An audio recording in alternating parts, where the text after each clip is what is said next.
Welcome to Peter and Ruffy's football show, sponsored by Indigo Communications. As you can see, I'm here at Tynecastle getting ready for tonight's match between Hearts and Celtic. There's lots of fixtures to discuss, and we'll reflect on last night's match between St Mirren and Aberdeen. Don't forget you can subscribe to PLZ Soccer's YouTube channel.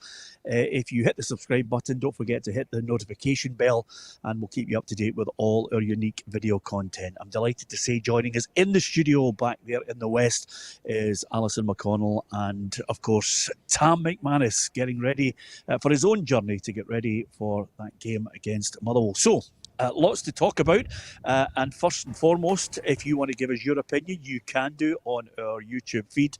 And also don't forget, if you download the PLZ Soccer app, in the submission section you can post us a little message as well. And as we have done this week, we'll be sending out some special little gifts to people who've not only recorded videos but send us some photographs as well. So that said, Hearts and Celtic, we'll discuss it shortly, but let's deal with Rangers against Livingston. The league leaders are hoping to maintain that 4-point advantage in the game against David Martindale's side. Of course, Giovanni van Bronckhorst is licking his wounds at the moment because Yanis Hadji is out for the season.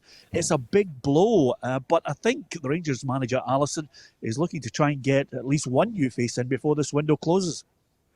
Yeah, I just wonder if maybe that might encourage the board's hand a little bit more, knowing that you've lost a key player now for the remainder of the season. If it just might give them a nudge over the next few days to go and strengthen, knowing what's at stake over the next course of the campaign.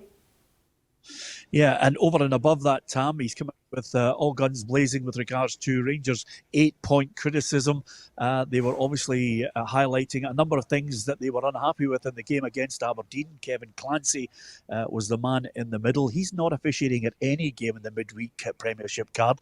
But Giovanni van Bronckhorst says it's healthy that clubs should be questioning referees, and referees should be under close scrutiny for their performance, like players and managers.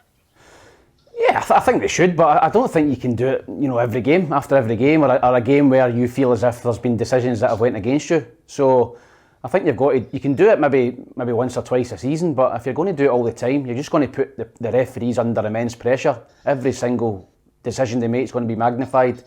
We've always said up here, VAR would help the referees massively.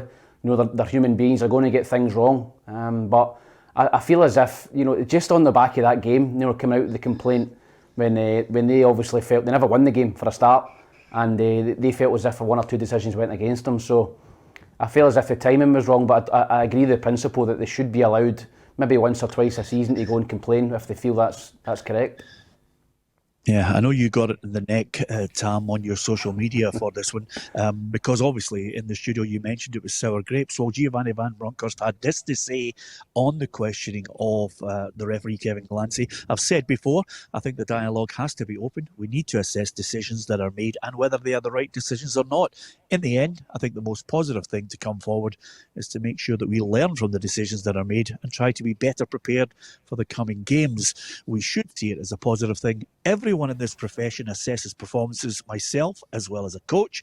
My players do it all the time. I don't think it has to be different for referees. Well, with that in mind, we know they're assessed by an official in the stand as well, and they are monitored on a regular basis, Alison. So I don't think there's any fault whatsoever in assessing Kevin Clancy's performance and saying it was poor in the match against Aberdeen. But were Rangers right to put together that 8-point plan? Does that put undue pressure on the SFA? Listen, I think Kevin Clancy had a poor evening. The performance at Pittodrie, it was a poor refereeing performance. There was a number of things that I think you could call into question, but I think there's an argument to say that the most high-profile decision of the night wasn't mentioned in the 8-point dossier. I think the Alan McGregor situation and a potential penalty, a potential red card, was arguably the most contentious call of the evening. So I think if you are going to go and invite scrutiny, I think it has to encompass all points of the game. I would agree. I think VAR would enhance getting things right. It might not solve all ills. I think sometimes the interpretation of the law and then the application of it can be what's remiss here sometimes in referee performances. But I do think when you go on the back of a poor result, and I think Rangers only had themselves to blame at Pittodrie for dropping points. I thought it was a very poor performance overall and over the course of the 90 minutes. I think few would argue the bit that I thought a point apiece was probably a favourable result. In actual fact, Aberdeen might have felt as though they'd done enough to take all 3 points. I think, Tam, on this occasion, that if Rangers are unhappy with the referee, just pick up the phone, and speak to the head of the SFA and say, look, we want to come in and have a quiet discussion. It doesn't need to be, out in the open. As by the way, we have written to the SFA and the referees department. We're not happy about it. I mean, why do you need to make it public? Just go in there and say, look, we're not happy about that. We're not happy about certain things. Or was that more a PR stunt? Yeah, well, you would think that would be the correct way to go about it, Peter, and go and do it privately. But they're pandering to the fans. Let's be honest, they're pandering to the fans, they're pandering to the nutcases on social media, who every single decision that goes against, and I include Celtic in this, Rangers and Celtic, every decision, contentious one that goes against them, then there's 1,000 posts slaughtering the referee on social media. So I think they were pandering to the fans, to be honest. I don't think the referee influenced the game, in terms of the result. I think Aberdeen, as Alison said, deserved a point. It's the first points that Giovanni Van Bronckhorst, I think, has dropped. And then at the end of that game, there's a big hullabaloo about an 8-point, complaint going into the SFA. So I think it was plain and simple. I think it was pandering to the supporters. Is it because I'm through in the East Ham that you're looking up to your far right hand side and not the main camera right down the middle? I was just wondering, I can see the two of you there and you're staring out into space. I'm thinking, where is he looking? I'm not quite sure. Anyway, I'm through in the East because it's Hearts against Celtic. Rangers against Livingston is a game where Rangers fans will be heading to Ibrox hoping they can maintain that 4-point advantage. So with that in mind, the predictor's getting pretty close. Alison, where's your money on this one? For Rangers against Livingston, I think it'll be a comfortable evening for Rangers. I would guess that Livingston will do their best to make life as uncomfortable as possible for as long as possible, but I would expect Rangers on home soil to have more than enough to go and come out as comfortable winners. I think I'm going to go for a 3-0 win to Rangers. Oh, that's emphatic, Tam. What about you?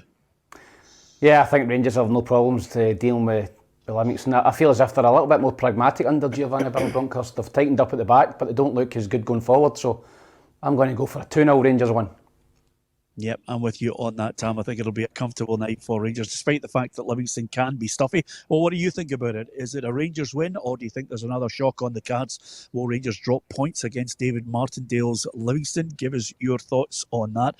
One little interesting side note on Livy. I think Alan Forrest had the opportunity to join St Johnstone, but he didn't fancy it, Tam. Yeah, I think that would have been a great signing for St Johnstone, go and get Forrest. I don't understand why he's not really in the picture at Livingston. I know Livingston have signed a couple of forwards in this window already, signed another one today, so maybe he's not part of the plans, Alan Forrest, but he's got to get out and play. I think he's a good player. I think he would certainly give St Johnstone a boost, but I don't think they want to give one of their rivals one of their better players, so I think that's probably why he's been binned. Yeah, well, I think Alan Forrest is waiting to weigh up his options in the summer, and he may well leave Livingston and look elsewhere. Probably doesn't fancy heading down to the Championship, because if you look at the table, that's very much where St Johnstone find themselves, at the bottom end of it. I mentioned Rangers against Livingston. Here's the other fixtures that you can look forward to, and as you'll see from our card, there's one game completed from last night. It's Hearts Celtic here at Tynecastle, Rangers Livingston, Motherwell against Hibs, Dundee United Ross County, and St Johnstone against Dundee is what you call the ultimate nail-biter. Just looking at that one that's finished there, Alison, St Mirren 1, Aberdeen 0. Now, quite a few of my Rangers mates have said, typical Aberdeen, get themselves up for a Rangers game, but then end up losing to St Mirren. Yeah, I think it was an enormous result last night for St Mirren. I don't think you can underestimate the magnitude of it. I didn't think it was particularly pretty, but at this stage of the season, it's about banking points, and I think that was a huge 3 points for Jim Goodwin's side.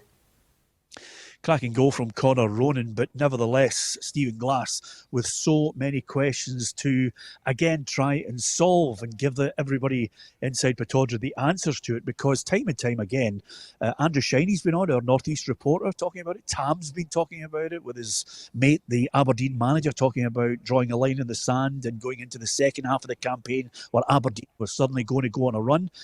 But it hasn't materialised. Stephen Glass mentioned last night at the end of the 90 minutes that his team have to be more competitive, especially on the road. It's something that we can't address it after tonight. We need to obviously take care of St Johnstone. We've got a couple of ways after that in Ross County and then Livingston. So it's important that we do. We need to start picking up more points on the road. There's a bit of a mental toughness, I think, it's required, that if you're not going to win that game tonight, you don't lose it. And I think that's important as well. I just can't work them out, Tam. If I was putting any money, if I was a gambler at all, I wouldn't be putting it on Aberdeen. You never know what you're getting. No, particularly away from home, Peter. I think they've been poor away from home. I think they're weak away from home. As Stephen mentioned there, mental toughness. There was nothing in the game last night. I watched it. I think both teams had one shot on target. It looked as if it had 0-0 all over it, and then Ronan obviously gets a great goal. That's the difference in the game. But as Stephen mentioned there, to go away from home, you've got to tough out a 0-0 there. If you're not going to win the game, don't get beat. And I feel as if Aberdeen, they're weak away from home. I've seen them against Hibs as well, just before Christmas. No cutting edge away from home. Didn't look a good side at all. So he's got to sort that away form out, because they do look quite strong at Pittodrie with their own fans behind them, but away form's nowhere near good enough. Well, if you're looking at trying to work out where the problems are, Alison, if it's 0-0 and you're losing a goal, the back end is not doing its job. That's the first thing. And clearly at the front end, if you can't even get a goal back from 1-0 against St Mirren. I mean, they have to look at the goal scoring end as well. Is it the supply from midfield? Is everybody stepping up to the plate? If you listen to Stephen Glass there, the answer is emphatically no, unless it's one of the big games they're coming against the big boys.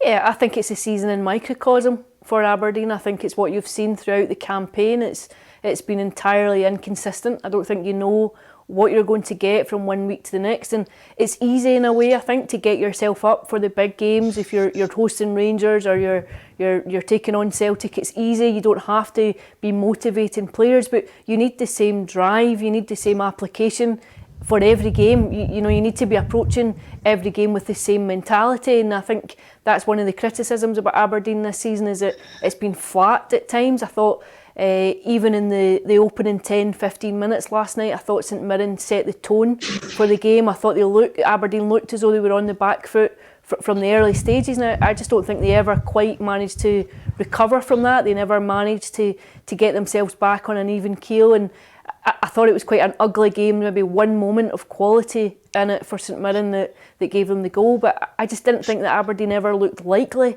of getting themselves back into it.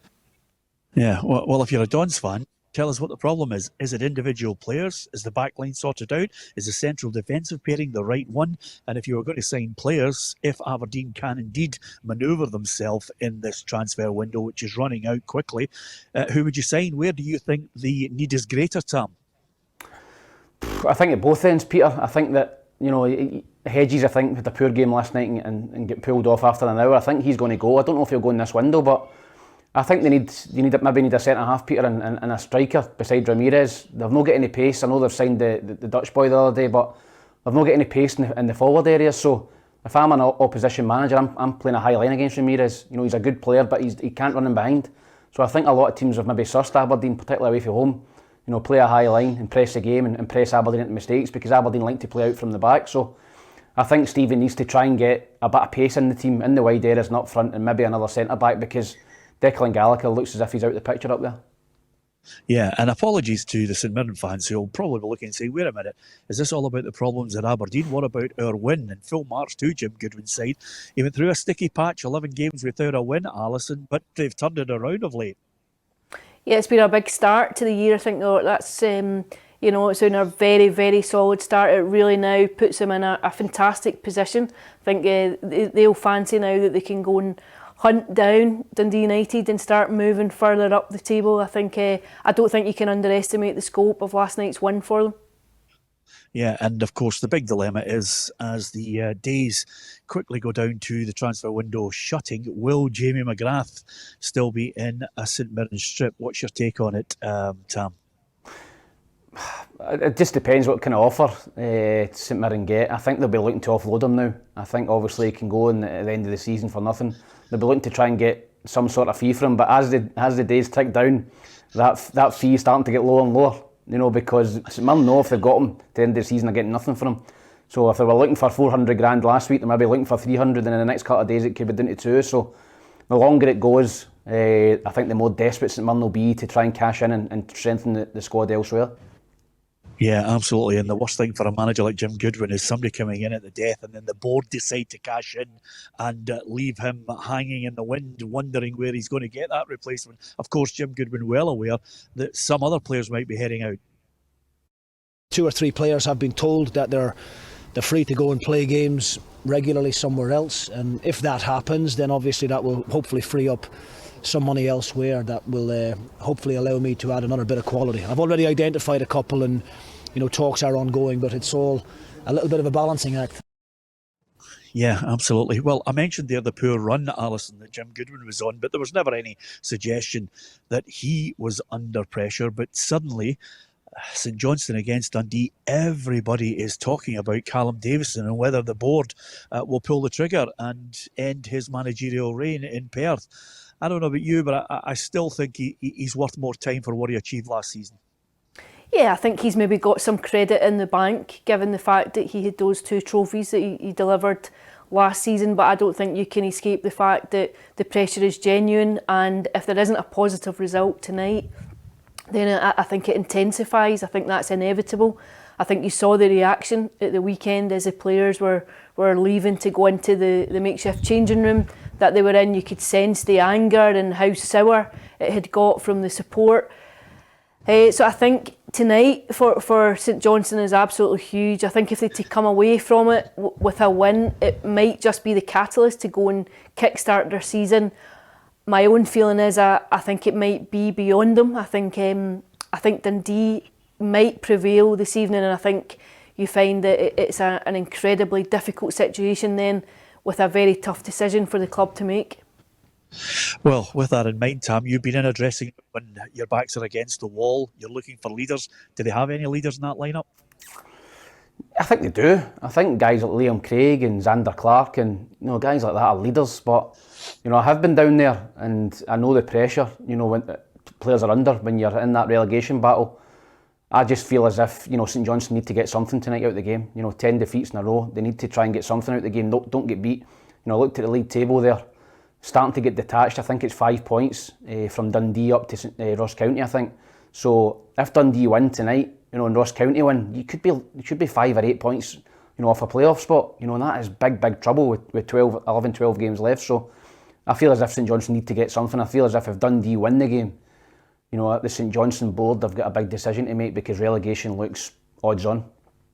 Yeah, the other thing about it, Alison, is here is a manager who delivered inspirational talks in the Cup, which delivered 2 of the major domestic trophies in Scotland, and suddenly he can't even get a trick out of this team. He can't get individuals to step up to the plate. There are mistakes at the back. I mean, last season we were looking at St Johnstone going a goal up and thinking, well, they could win against anybody a goal up because they were so tight at the back, but it all seems to have come crashing down. Yeah, I think obviously the loss of key players this summer, and I don't think recruitment has been great. I think there's been an issue there, but I also think once you find yourself in that situation where you're on a sequence of losing games and you feel the corrosion of confidence and belief, all of a sudden it feels like a very slippery slope. I think Tam's right to point the feeling of when you sense a detachment coming, just the prevalence of fear around the dressing room. You see players becoming very inhibited with the ball. People don't want to try and do something that maybe takes a bit of courage. At times you have a sense of just feeling inhibited by your situation and the surrounds that you find yourself in. And it's why I think you are ripe for the kind of result that they were on the back of on Saturday evening. And I just think sometimes when it gets to that situation, I think there's inevitability about where it's going and possibly about needing to enact a change in order to just inject something fresh into the club. And it's amazing how quickly that can happen in the space of just 6 months, that you go from being on top of the world really to suddenly finding yourself under the most intense of pressures. Well, Peter, they've drawn with Galatasaray this season and lost to Celtic Hearts. So if that doesn't tell you everything about the fall from grace for St Johnstone, then nothing will. Yeah, I mean, it's a sad situation. What I would say, though, is it's where breaking point comes. I think if they were to lose, for example, 3-0 tonight, I think the axe would fall on Callum Davidson, because the board would look and think, listen, he just can't get anything out of them. But it does just a loss, a basic loss, a 1-0 loss at home to Dundee, does that force the St Johnstone board's hand in your mind, Alison? I think it does. I don't think the scope of the defeat matters to the point where the result does. I think if he loses a game tonight, I think it's a decision that does have to be made, and I would disagree with you slightly on the strength of the defeat. I think it's just all about points. Tam, do you agree with Alison? Yeah, I do. As I said, St Johnstone and Dundee are detached now from Ross County and Livingston above them, and Ross County have got a winnable game as well tonight. So I think that all things considered, if St Johnstone get beat tonight, I think the board will, I think they could possibly pull the trigger. I think they'll panic. They'll just see that massive gap between themselves, Dundee and the rest, and they'll think they need to do something now to get out of it. Yeah, I just lured the two of you into that so I could get McConnell and McManus say Davison must go. So there you are, you've jumped right into that hole. I can't believe the two of you fell for it. It's an absolute disgrace. You need to have a look at yourself, both of you. But nevertheless, it's not a good situation for Callum Davison. I feel really sorry for him when you consider the glory of last season, the fact that he's etched himself into the history books of St Johnstone. I don't think anybody would have suggested St Johnstone would be in this current predicament. The one good thing, they're playing against Dundee. They managed a slender win against Dumbarton, and Lee Griffiths, your old mate Tam, scored the goal. They need him and others to step up to the plate to try and get them away from St Johnstone and then start to look upwards. Yeah, listen, it's obviously a big game for St Johnstone, but equally it's a massive game for Dundee. They've been on a very poor run in the league. They need guys like Griffiths. I know Cummings has just left to go to Australia. They're trying to do the deal to get Zach Rudden in now, so they're trying to get some fresh blood in. Niall McGinn, I think, will be an excellent signing for Dundee. I think he's been brilliant for Aberdeen over the years. I think a fresh challenge for him was needed. He's been out the picture at Aberdeen, so I think he'll come in tonight and give them a boost. So, listen, they need to start scoring goals as well and keeping it tight at the back. It's a huge game. Listen, it's a bit of a derby game. I played in that game myself when I was at Dundee. Big crowd there, but this game is humongous at the bottom. A defeat for either team would put their manager under serious pressure. And United even James McPake? Yeah, I think so as well. Listen, Dundee are a big club, and their expectations this season would have been, try to be pushing for the top six for me. They've got a decent budget up at Dundee. Certainly a bigger budget than the likes of St Johnstone and Livingston. So I think the expectations at Dundee would have been trying to get into that mid-table. But if St Johnstone win tonight, you'll find that James will be under pressure. That's just he knows that as well. That's just the nature of the beast of management. If you're bottom of the league or around about the bottom, you're going to be under scrutiny. Well, I was going to say, Alison, the one saving grace for James McPake is the Dundee board have been fairly silent. They've backed him, though. They've given him money. They've got players in that he was asking for to try and help him along the way. And I think Niall McGinn, his experience, as Tam mentioned there, will be invaluable. Yeah, I think he could be a really key player for them going forward into the kind of crunch few months now leading up to the conclusion of the campaign. I think he's a wealth of experience, but he also has a bit of creativity about him. He's got a goal in him, and I think that's where they've really come up short this season. I think they would have expected much more from Lee Griffiths and Jason Cummings than what they really got. That moment when you actually think to yourself, Tam, it seemed like a good idea doing it live from Tynecastle outside, but now as my nose is starting to run and my hands are freezing and my ears are just turning blue, it doesn't seem like a good idea now, Tam. No, it doesn't. No, you look freezing. I'm just expecting Finchy and David Brent to come out of that office there. Absolutely. Yeah. I know it does have that feel about it, Tynecastle, at the front, but I tell you, inside, it'll be absolutely rocking tonight. Rocking with the majority of Hearts fans, may I add, Alison, because they've cut the allocation for the Celtic fans. Yeah, I think it's poor. I think we spoke about it before. You want a full stadium. You want both sides represented. I think it feeds the atmosphere, and I think in turn players feed off the energy that creates. I think it's not the first time we've seen it over the last few seasons, but it's a trend that I think we can lament.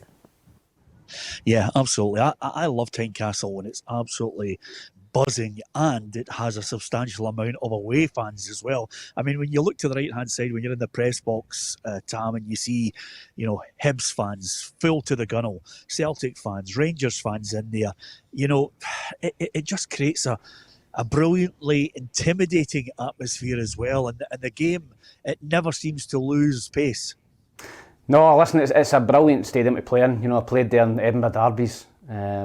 Superb. First ever start for Hibs was at Tynecastle, and I can remember you could literally reach over from the front row at Tynecastle and touch the players, and that certainly happened in my first game. But no, I think the atmosphere in there is superb. It gives Hearts a big boost when Hearts are on a roll and they're playing well. That can be a real fortress and difficult to get something out of the game. So I think it'll be very, very difficult for Celtic to get a win tonight. I think I've went for a draw in that game. I think Hearts are strong at home this season, physically strong as well. I meant to ask both of you, just in case I didn't get your prediction there, but I can't separate St Johnstone and Dundee. I've gone for 1-1. I've gone for Dundee to win 1-0. 1-0 to St Johnstone for me. Stay of execution. Oh, there you are. Tam, do you know what that tells me? It tells me, I don't know if you're aware of this, but the predictor for this midweek card is unbelievable. I think Alison and I have only agreed on one scoreline. So there's going to be a dramatic swing in this predictor table, Tam. This is the night when suddenly some people show a modicum of humility and other people hit the front in the race, Tam. I've got a feeling about it. Yeah, I had a look at the scores. There's a lot of random scores in there. Tam Cowans, I think, is the only one that's went for a Motherwell win, unsurprisingly. So he could be sinking further into the abyss at the bottom. So we'll just need to wait and see. But I'm listening to some cracking games tonight, and I think they'll all be pretty tight, bar the Rangers game. Yeah, absolutely. And I don't know about you, but I get the feeling that there was never any danger that I was going to be down the bottom, Alison, because I feel as if quite a few of our panellists are compromised by either the company they're working for or the fact that they are diehard Motherwell fans. So I don't see Alison, you or I, buying a meal regardless of how bad our predictions get.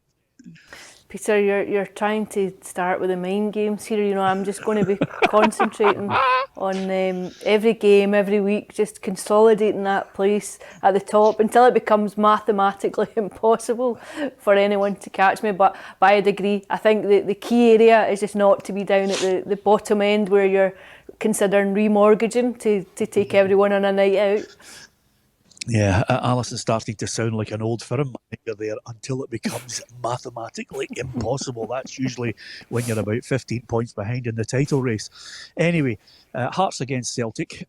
This is Robbie Neilson looking tonight for 3 points. Certainly he's got that feeling that they will be cementing their position as the third force in Scotland, and they're well capable of pulling off a result here tonight, and he's not having any of this that Celtic are at a disadvantage, Tam, with one or two key players missing.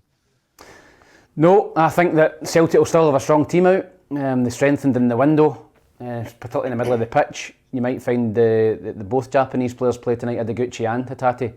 They might both play, so Callum McGregor obviously is a huge miss. But it's a very interesting first away game for the new signings. Now we go to Tynecastle, it will be 100 mile an hour. It will be totally different from what we've experienced in Japan. So we'll need to have to wait and see how they react to that. But difficult game for Celtic, missing a couple of good key players. And as I said, I think Hearts will get something out of the game. I think Hearts are strong this season, particularly at home with that support behind them. And I think they can get a draw. I wonder if they lose John Souttar. This might be his last game tonight. I mean, I would hope the Hearts fans give him a good reception, because this is a night when you need all of the Jambos behind the home side. If John Souttar were to leave, does that then force Robbie Neilson into thinking I need 2 players, because he's already been talking about possibly helping Liam Boyce up at the front end of the park as well?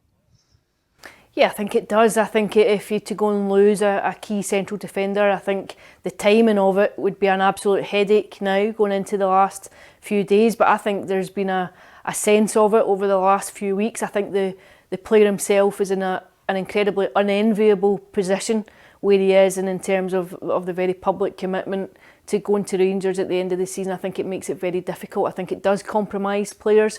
I don't think there'll be any issue tonight in the eyes of the Hearts support. I think it's a kind of game where they will be very firmly behind the team. There'll be a sense of unity about it. I know he got some flack last week, but I wouldn't expect anything like that this evening. I think it's a huge game. It's for both sides. I think it's an opportunity, as you've just said, for Hearts to go and show that they are very much the third force in Scottish football, and I think Celtic, given the current position in the league, just can ill afford to drop any more points. I think they've had a sniff of catching Rangers again. There's an opportunity there, given what happened last week at Pittodrie, and I think they'll want to exploit that and manipulate it and make sure that they go into the game against Rangers next midweek with full momentum at their back. Tam, I'm going to get your insight into this, because having lived here myself for about 12 years, I had lots of Jambo mates, lots of Hibby mates, and they didn't have any great love for each other when it came to 90 minutes, but they could get together later on and have a bit of banter, providing, of course, it was maybe 2 or 3 days later. So there's a needle with Hibs and Hearts, but do you think Celtic are the second team that Hearts maybe have a little bit between the teeth more than maybe when Rangers have come visiting? Yeah, I don't think there's any doubt about that. It was the same when I was at Hibs. You know, when Rangers rolled into town, you know, that was the game. You know, and Hearts is the same with Celtic, and that's just the way it probably traditionally always has been. When the Old Firm rolled into town, you up your game, and you can see that with Aberdeen last week against Rangers. Aberdeen are the same. Aberdeen seem to have a decent record against Rangers and a terrible record against Celtic. So when I was at Easter Road, we had a good record against Rangers, decent record against Rangers, and a poor one against Celtic. And I think that's probably continued over the last 10-15 years. But listen, Hearts will be right at it tonight. Hearts v Celtic is a big game, and Hearts will be bang at it. They'll try and get after Celtic early doors, try and put them under pressure. Tynecastle's a tight pitch. They want to see if Celtic keep playing the way they want to play out from the back. I am sure that Hearts will be pressing them high and try and press them into mistakes. So it'll be a cracking game. Unfortunately, I'll be at Fir Park and I'll see it, but I'll be tuning into the updates. Yeah, and I like Ange Postecoglou when he gets a little prickly in a press conference, Ali, because I think he was maybe looking at some of the questioning about Hearts against Celtic in the opening day of the season when John Souttar got that late winner. I don't think he was too happy with that stat being rolled out, because I think they've played them quite a few times since that game. But I think the point was being made, Alison, that Tynecastle Hearts at home is the type of game where some people think, there could be a slip up here for Celtic. I think definitely people will look at it because it's one of those games where there is definitely potential for a slip up, and I think given Celtic's circumstances at the minute, I think, you know, we've got Callum McGregor out, a hugely influential player. Kyogo should be out. I think Idiguchi's probably still injured. I think a number of players there, that Tom Rogic is away, Maeda is away in international duty, so I think there is definitely scope for a weakened Celtic team to go and to drop points. But what you would say is that I think Celtic are a very different beast as a team from where they were on that opening night of the season. I think it was still fairly chaotic at that point. They had just gone out of the Champions League. There were players coming in, players going. I think Kyogo had his lunch and then found himself on the bench.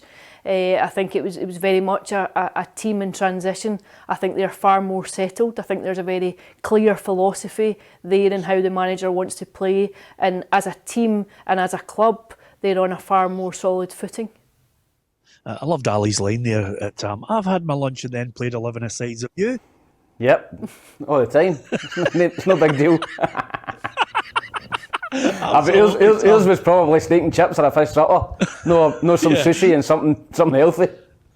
Yeah, absolutely. And with that in mind, I think Ange Postecoglou, was he right in highlighting the fact that Celtic, that their players need to be protected from maybe a few harsh challenges? I think that, Alloa went out with a game plan to try and get close to Celtic. I don't think they went out to hurt anybody. They just went out to try and be physical and not let Celtic have time on the ball. That's what happens. When you're an underdog and you come up against a top team, you can't let them play or have time on the ball. Obviously, I think the tackle on Ideguchi was poor, and I think Niang's getting done for it with the SFA. Rightly so for me. I thought it was a poor tackle and it should have been a red. But apart from that, I didn't see many other bad tackles. I just think Alloa were competitive. So, is he right to highlight it? Possibly right to highlight that tackle, but I don't think that anybody will go over the score and go out to try and hurt anybody tonight. Well, I would suggest one thing. I know Celtic fans will be looking at the likes of Kyogo not there, Maeda, and thinking to themselves, McGregor, huge blow. I think lots of Celtic supporters, Alison, will be thinking, if there's a man that knows what Tynecastle is all about, it's Callum McGregor. And Rio Hatate mentioned the unbelievable atmosphere that he experienced, and Maeda highlighted the atmosphere running out at Celtic Park. But boy, they're in for a rude awakening here when they run out at Tynecastle, and that's where I think Celtic will miss McGregor, because he can calm people down when it starts to get, to a noise level that's incredible, and then the first crunching tackle goes in. Yeah, I think he's a very unflustered player over the course of the campaign, Callum McGregor. I think he brings a calmness to the middle of the park for Celtic. I also think he's very good at linking play just from back to middle to front. I think he's pulled the strings for Celtic in the middle of the park alongside a very influential Tom Rogic this season too. I think both of those players out as a handicap for Celtic. I think there's no doubt that they're weakened by the loss of those players, but I think the leadership of Callum McGregor is a loss, and I think at best you're probably looking at least a month, probably more. I think there'll maybe be 7 games minimum that he'll be out for, and it's a key point in the campaign for Celtic. I think it could be one of those situations that come the end of the campaign, you're pointing and alluding to it and seeing it as a real hindrance for Celtic. I think the flip side of that is if they can prevail without him and prevail with all these players away and players out injured, then you know that they will get stronger as the campaign goes on, but it's about making sure that they don't lose further ground at the moment.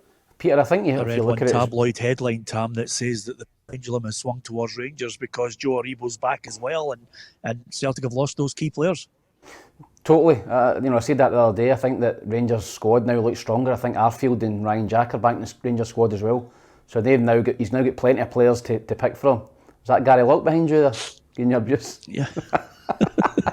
No, I was just having a look there. By the way, I'll tell you right now, Tam, I'm here at a good time because once it gets closer to kick-off, I will not be standing in this position. I wouldn't recommend that. No, I think the Rangers are looking stronger. And I think if you look at Celtic's midfield, which was very good, maybe 6-7 weeks ago, was Rogic, McGregor, and Turnbull, and the 3 of them are missing. So that's your whole midfield wiped out. So I think Celtic have just got injuries and call-ups at the totally wrong time, just when they had a wee bit of momentum, got it back to 4 points. I think Rangers, will be looking to win the next 2 games. I think if Rangers win the next 2 games, I think there'll be a fair way clear of Celtic and the league will be over. So it's a big week coming up. Oh, what a line that is, Alison. He's just delivered the headline. He's taken the heat off you from that last gaffe you two made earlier about Callum Davison. Well done, Tam. Straight in there with the 2 studs showing. Okay, Hearts Celtic. I've got it down as 2-1 Celtic, narrow win. 1 each for me, Peter. I think Hearts will get a point. I've gone for 2-1 Celtic. Well, there you are. Prediction. I love the way Alison just pauses for that dramatic effect, Tam. There should have had a drum roll in there as she was about to announce it. Listen, you've got your gear on, Tam, which I always say you've got the look of the 1980s Hibs casual, so I know you're working tonight because you've got your hoodie and you look as if you're ready to kick off. So it's Motherwell against Hibs. Of course, you're coming through to the Shire, so I think you better be mob-handed if you think you can be able to start a fight in our area. Are you going to be in a battle, Motherwell?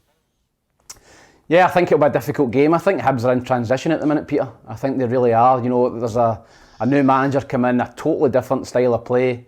There's going to be a lot of pain, I think, at the start of this Sean Maloney campaign because of the way Hibs want to play. He's going to have to try and get better quality in, to try and play the way that he sees the game. So I think the Hibs supporters need to show patience. I didn't think there was a lot of patience last midweek against Cove Rangers, to be honest.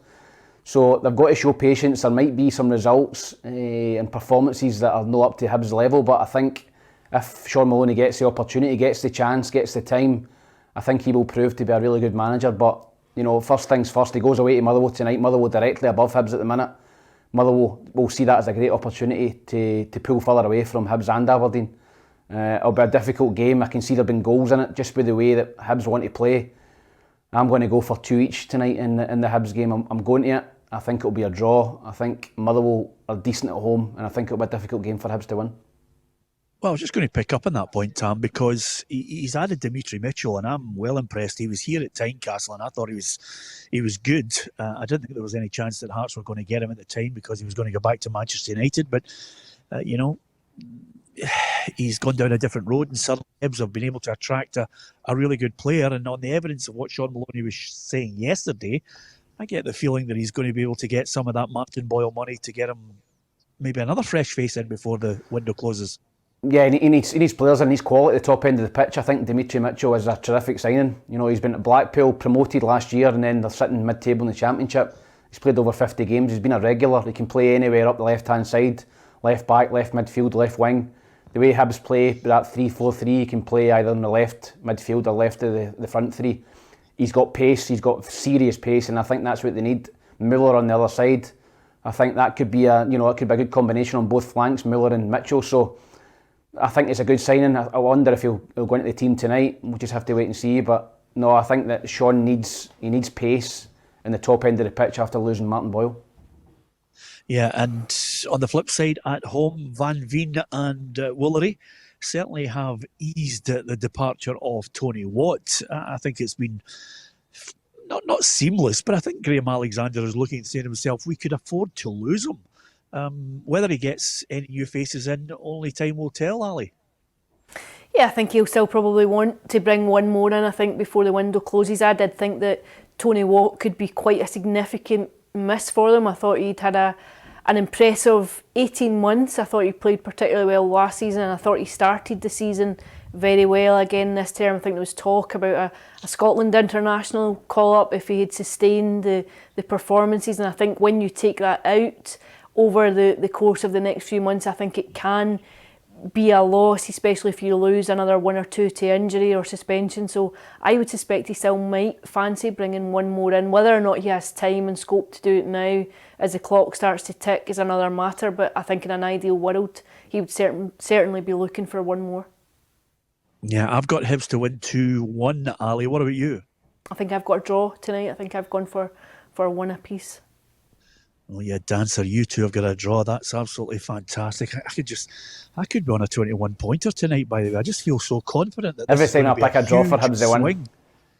Yeah, absolutely. I was amazed that you actually backed Hibs for a draw as well, McManus. I mean, there's something wrong there. We've yet to hear you say Hibs will lose a game. No. Hibs, I don't say Hibs to lose, so I need to look after my job. And that's why you will not win the predictor this season, let me tell you. You managed to sneak it by a point last season. Give us your thoughts on it. What do you think of the games tonight? Do you think there's going to be a huge swing at the bottom and at the top? Is this a chance for Rangers to extend their advantage again back to maybe 7 points if they can get a win and Celtic lose here at Tynecastle? And at the bottom end, it's nail-biting. It's St Johnstone against Dundee. Who's going to win that one? Saints fans, give us your opinion. Dundee fans, is James McPake under pressure if they were to lose at McDermott Park tonight? Give us your thoughts on that. Don't forget, hit the subscribe button, as you can see there right across the bottom third of your screen.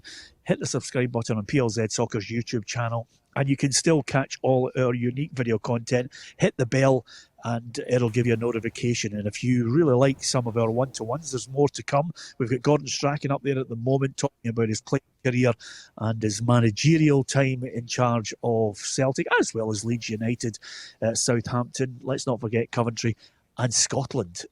But some of his stories about being a player for Aberdeen, Manchester United, let's not forget Dundee as well. absolutely brilliant. And he won the league with Leeds United in season 91-92. So some great stories from Gordon. Well worth it on PLZ Soccer's YouTube channel. One match to talk about still left, Dundee United against Ross County.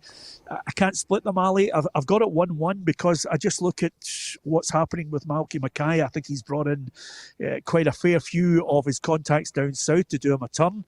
And he's got a nice blend, and I like Charles Cook because I just think he's a young man capable of scoring goals for them, and I've got it as a 1-1 tonight.